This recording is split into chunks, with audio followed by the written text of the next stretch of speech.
welcome to this week's Wildlife Matters podcast. I am your host, Nigel Palmer.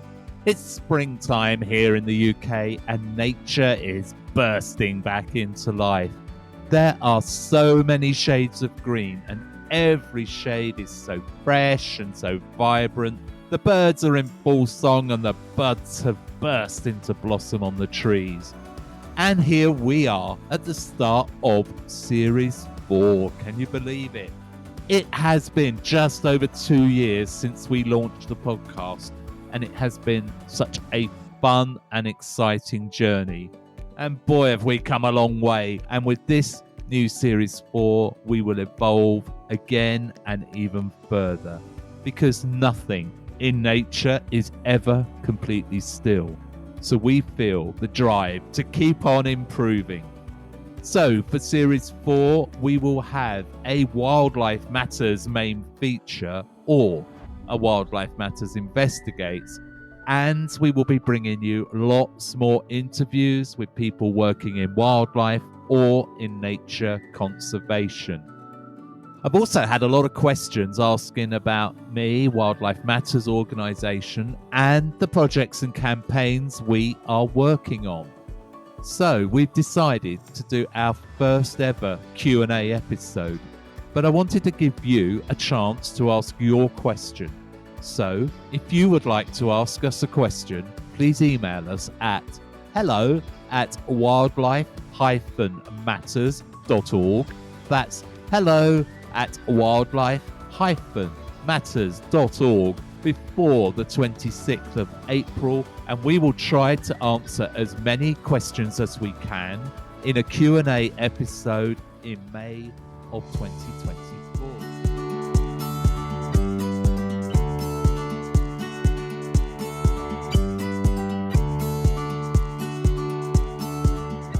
Hello and welcome to this week's Wildlife Matters Nature News with our new format. Hope you enjoy. We start off with a new initiative to enhance animal welfare in Wales. This is being led by the Animal Welfare Investigations Project, or AWIP. Animal Welfare Wales marks a significant advance in promoting responsible pet ownership. The 6-month pilot project spans the CF, MP and SA postcodes across South and West Wales. The project directly responds to animal neglect and cruelty concerns and provides comprehensive support for pet owners. This includes advice on adhering to the 5 freedoms and ensuring pets lead wholesome, healthy lives. Jacob Lloyd, head of the AWIP, said, following a successful cruelty case in November 2023, where AWIP successfully prosecuted an individual under the Animal Welfare Act of 2006, we've seen firsthand the pressing need for proactive welfare measures across Wales. The rise in animal cruelty and neglect is alarming, and through Animal Welfare Wales, we are committed to turning the tide, ensuring the well-being of animals across Wales.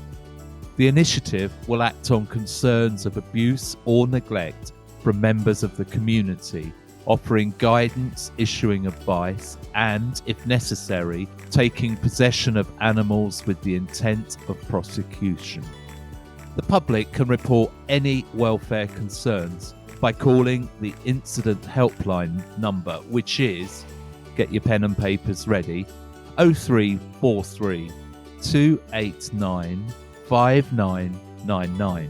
I'll say that again, 0343 289 5999.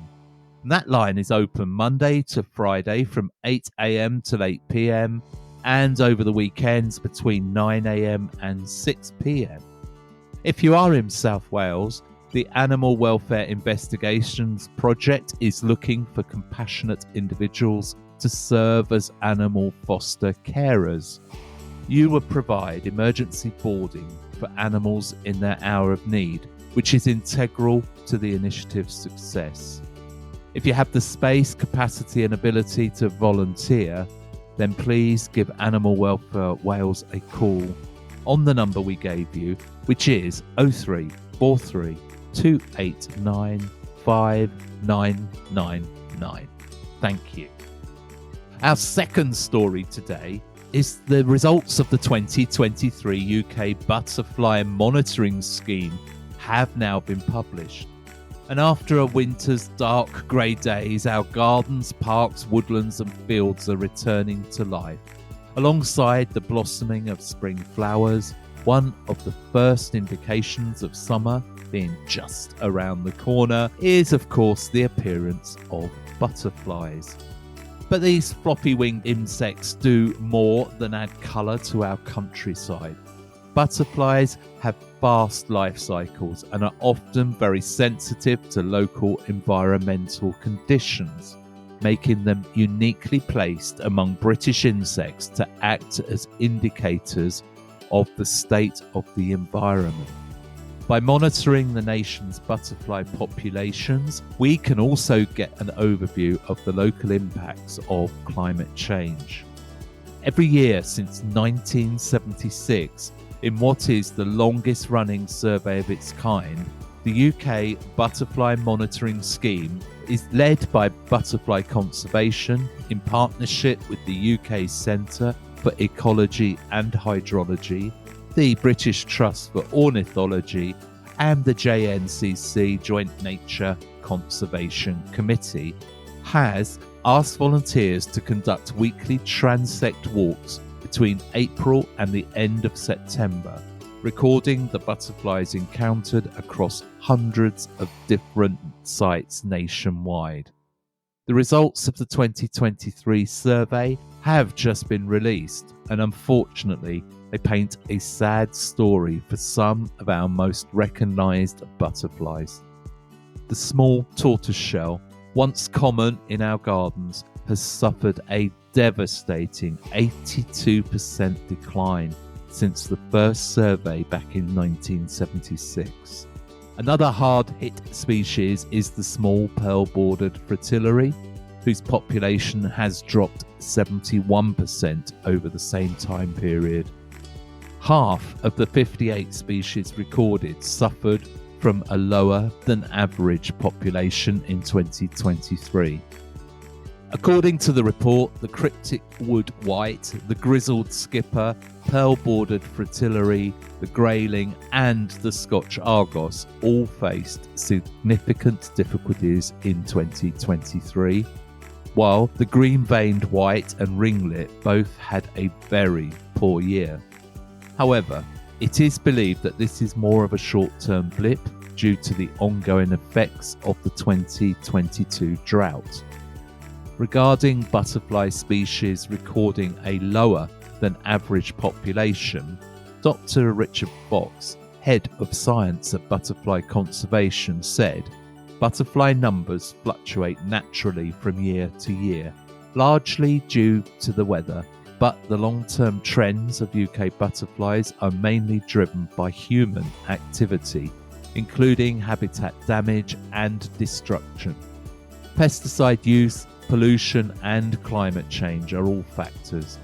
By monitoring long-term butterfly trends, we can learn more about the impact of climate change and other factors on our native wildlife." But it wasn't all bad news, as half of the recorded species had a better than average 2023. The large blue, which was declared extinct in the UK in 1979, before being reintroduced in the mid-1980s, had its most successful year to date. Other butterfly species that flourished included the red admiral. These migratory species have begun to overwinter in the UK as the climate has warmed, and their population has increased by 318% at monitored sites since 1976. The checkered skipper and the brimstone recorded their best years since the survey began, while populations of the brown argos, marbled white comma, black hairstreak and holly blue all did incredibly well.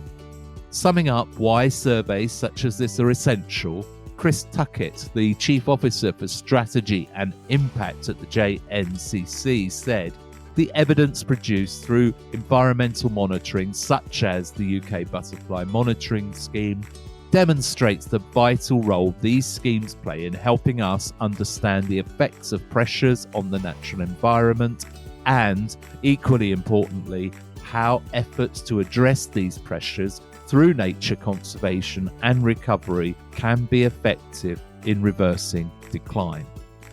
And our third story on this week's Wildlife Matters Nature News features Wildlife Matters. Yes, we have been working on the River Wye as part of a citizen science project run by volunteers and supported by both the Herefordshire and the Radnorshire Wildlife Trusts.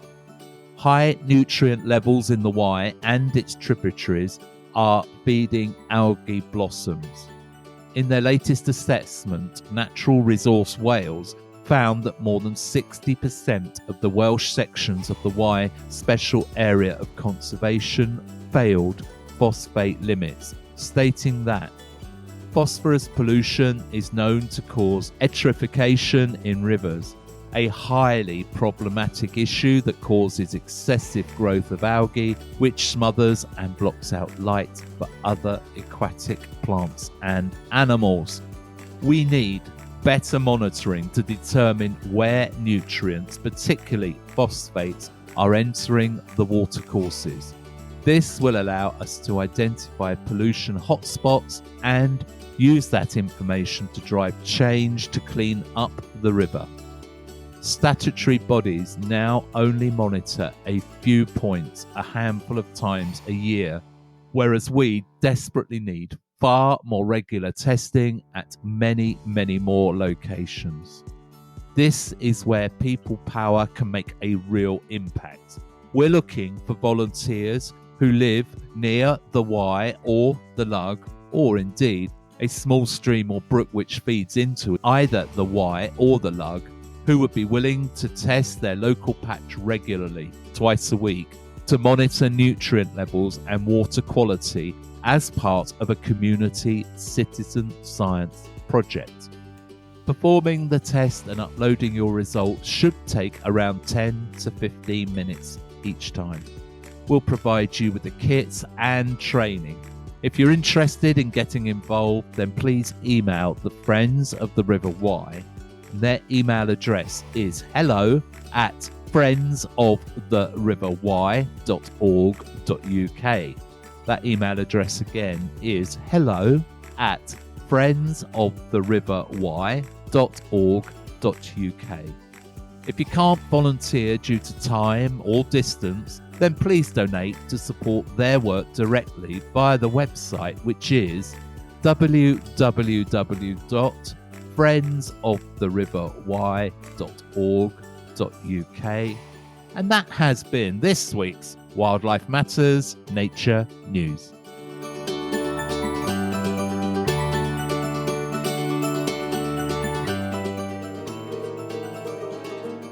And now it's time on the Wildlife Matters podcast for our main feature. Wildlife Matters has been concerned about the state of our rivers for several years now, and has recently collaborated with the Rivers Trust and Surfers Against Sewage and the Friends of the River Wye. I felt it was about time we did a Wildlife Matters Investigates into UK river pollution and asked, are our rivers dying? Hello and welcome back to the Wildlife Matters podcast, and today we're looking at river pollution in the UK and asking, why are our rivers dying? The UK has an unenviable distinction of being Europe's most polluted river nation. 80% of our rivers pose a serious risk to human health, whereas 2/3 of all European countries are 70 to 100% clean. I grew up in the 1970s when the UK rivers were a disgrace, but I don't feel alone in thinking that we have been improving our rivers since then, but clearly we have been misled. As someone who might be considered a river user, I like to wild swim, paddleboard, and go kayaking. I also enjoy walking by water and watching out for wildlife. However, it was clear that I would have a sore throat when I swam in my local river. My eyes were weeping and would be itchy for days. My skin would have red blemishes and blotches that weren't there before and haven't returned since. So I stopped swimming in my local river. The UK has an incredible natural river heritage. Our country is home to 85% of the world's chalk streams, some of the most ecologically rare habitat on this planet. Rivers provide 2/3 of our water supplies, give us sanctuary and adventure, and support many wildlife species. One day, while on a kayaking trip, I noticed what looked like fog rising from the river. Looking around, I could see nothing unusual. No motorboats were nearby, and neither did I spot cormorants diving into the water. There was no apparent reason for the mist. And then I saw it. It was a large diameter pipe just under the water's surface. Whatever it was discharging, the force of this discharge was pushing me downstream. Something was wrong in the river. Very wrong. So I decided to investigate and find out where that awful putrid smell was coming from. The smell was revolting, and the water quickly became a viscous brown soup. I tied my kayak to a tree by the bank to investigate the situation further. This pipe was huge, maybe a meter in diameter, and yet made of corrugated steel, which blended in with the waters, making it hard to see if you didn't know where it was. I could see the pipe was discharging raw sewage into the river. It took me a little while to get to grips with this fact. I really couldn't believe how we could be so stupid as to pollute our water source, and was numb to the devastating impact this would have on the local wildlife. From that day in 2020, it became clear that our rivers were in grave danger. So I set out to discover what's causing the UK water crises and why. And what I found was shocking. Even worse, it was clear that the Environment Agency, our politicians and water companies responsible for the health of Britain's rivers were clearly turning a blind eye and a deaf ear to the problems. The environmental performance of the UK's water and sewage companies fell to its lowest ever levels on record in 2021. In 2021, sewage was discharged into our waterways 370,000 times. That is over 1,000 times a day. And worse, it went up to 389,000 times in 2022, the equivalent of 2.7 million hours of pumping untreated raw sewage into our rivers and oceans. That is not only negligent, but shocking, disturbing, and to be frank, bloody disgusting. From raw human sewage and agricultural runoff, which is full of antibiotics and pesticides, as well as nitrates from the animal poo, the pollution plagues our rivers, seas, and coasts, making us ill, spoiling our favorite swimming spots, destroying delicate ecosystems, and killing our wildlife, and threatening our oceans. Raw sewage is everything that we flush down the toilet or wash down the sink. Typically, this is run through treatment plants, but when the system gets overloaded with more people and more houses, it simply cannot cope.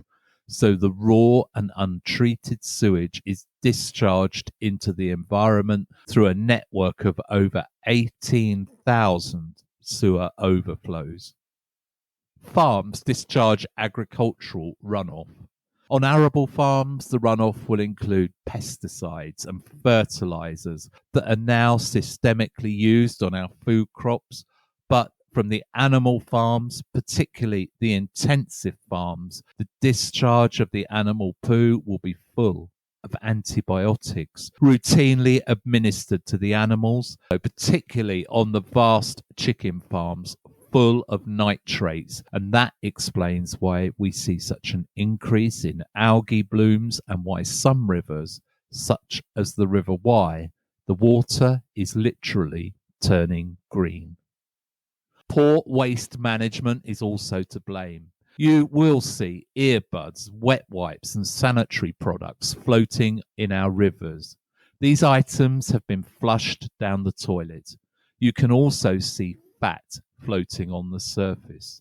Presumably, this is animal fat from cooking oils illegally tipped down drains. And of course, you can find raw sewage floating on your favourite river.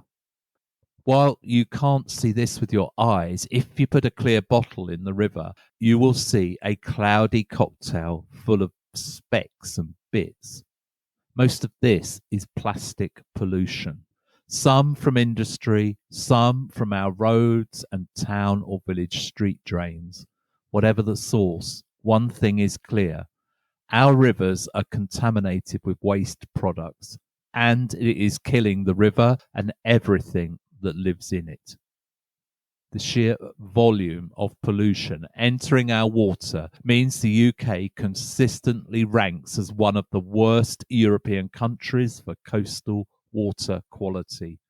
The water companies reported 62 serious pollution incidents in 2021, which was the highest level ever recorded. And the source was the Environment Agency. Only 14% of the UK's rivers are considered to be in good ecological health, and tragically, every single one fails to meet the required chemical standards. The source, Rivers Trust.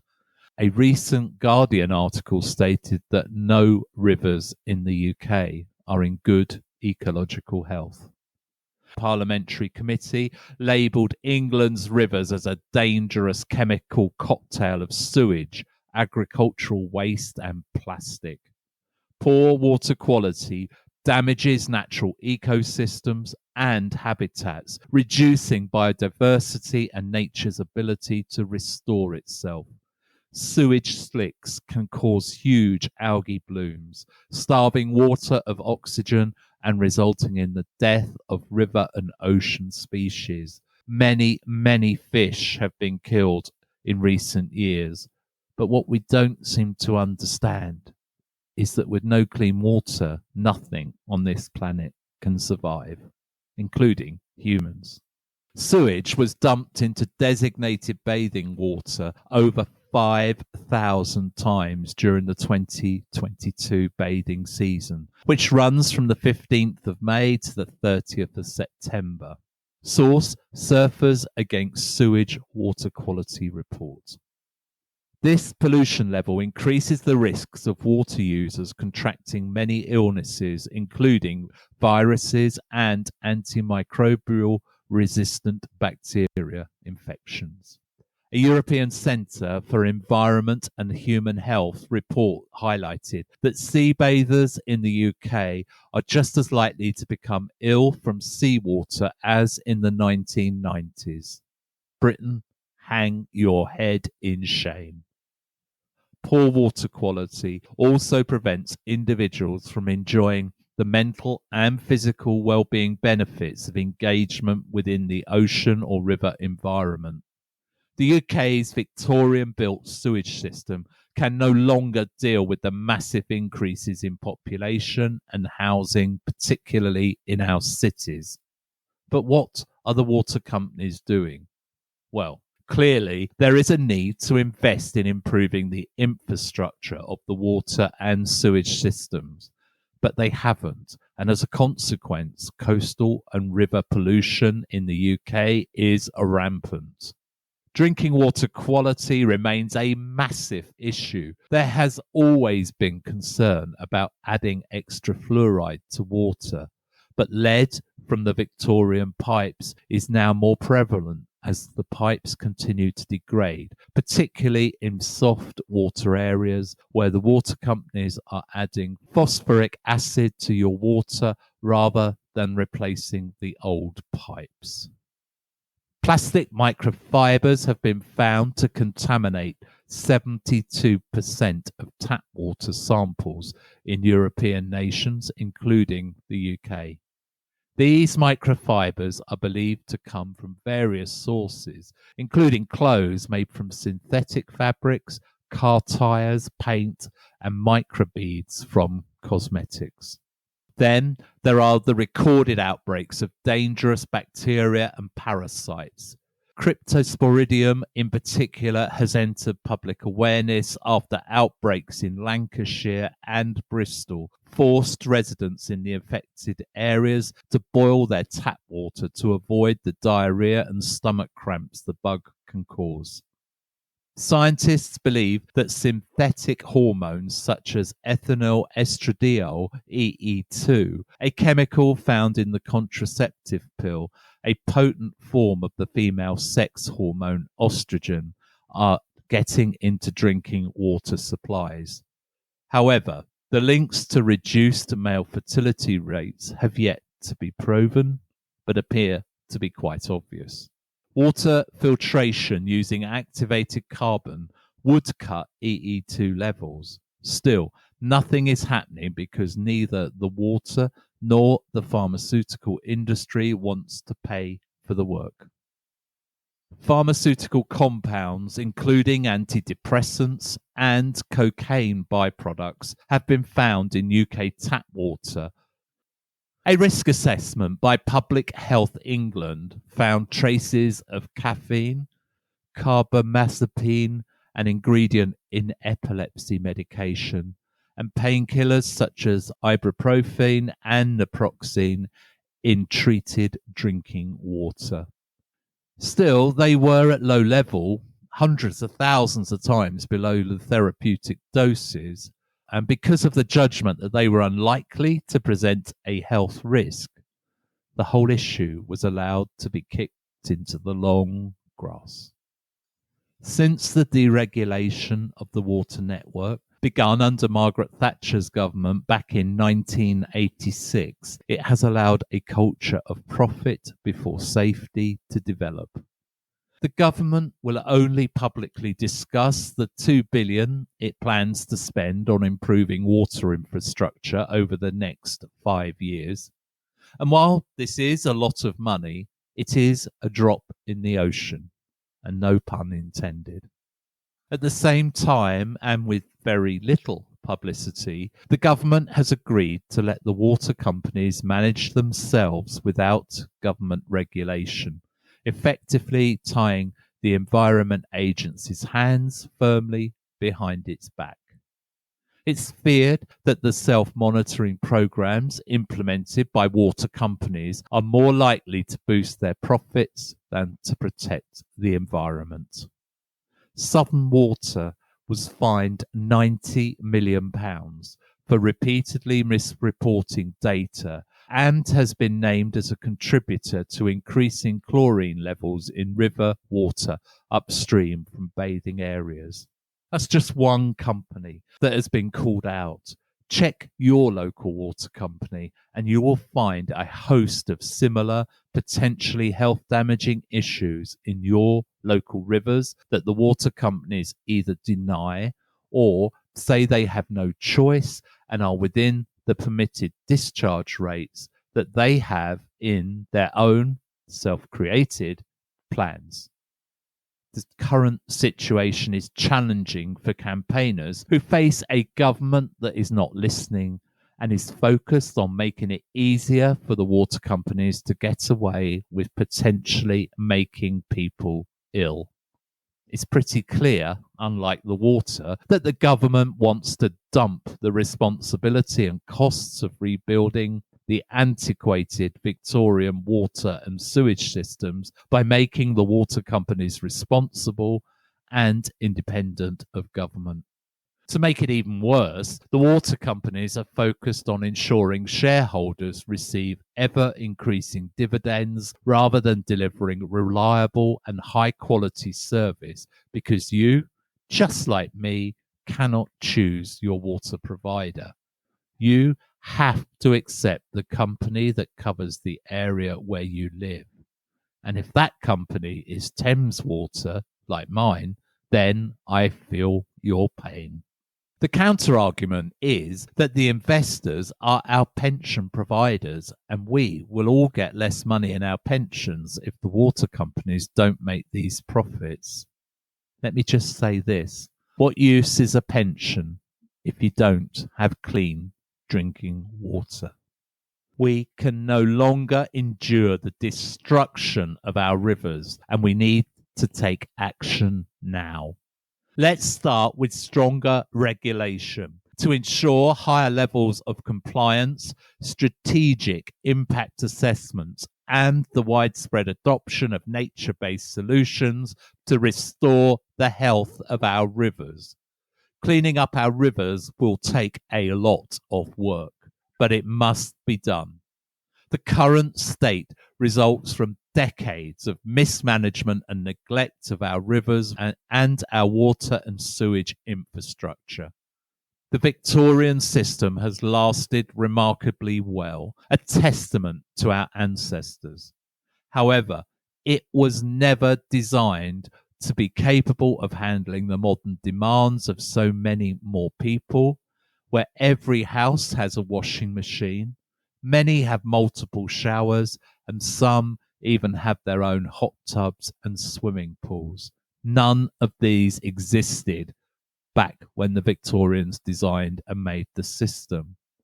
That's why we have to take action now to save the UK's rivers for future generations by cleaning up inherited problems, tackling nutrients from multiple sources, and taking decisive action preemptively to stop emerging pollutants like pharmaceutical waste, microplastics, and, of course, raw sewage.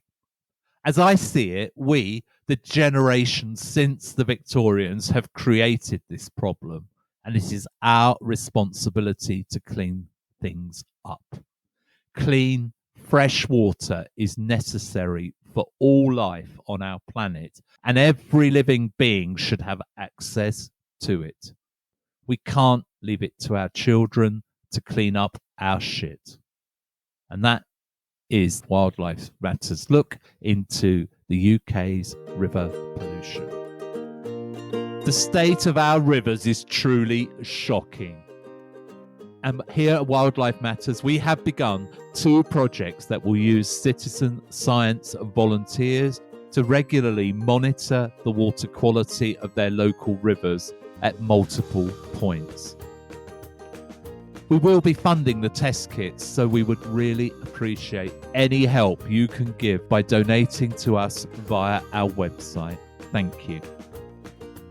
This week's Mindful Moments is from June last year, when I worked on a project in Nottinghamshire. As usual, I was wild camping in my camper van, and I like to get up and out early into nature.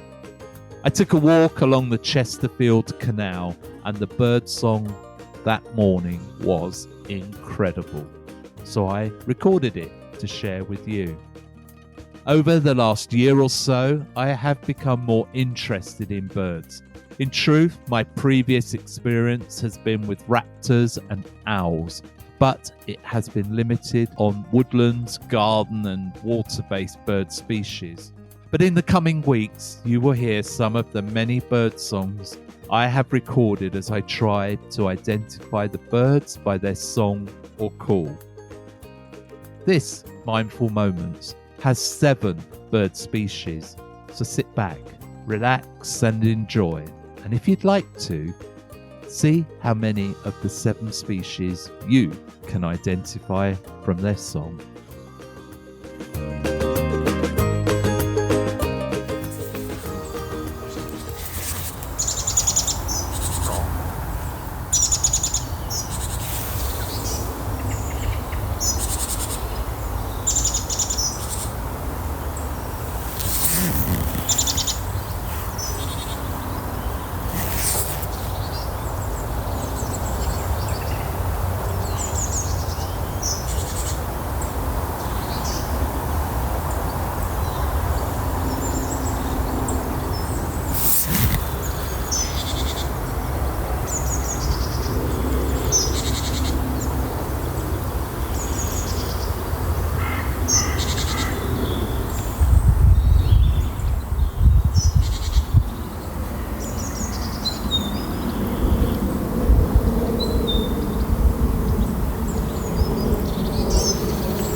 Isn't it wonderful to spend a minute or so in nature?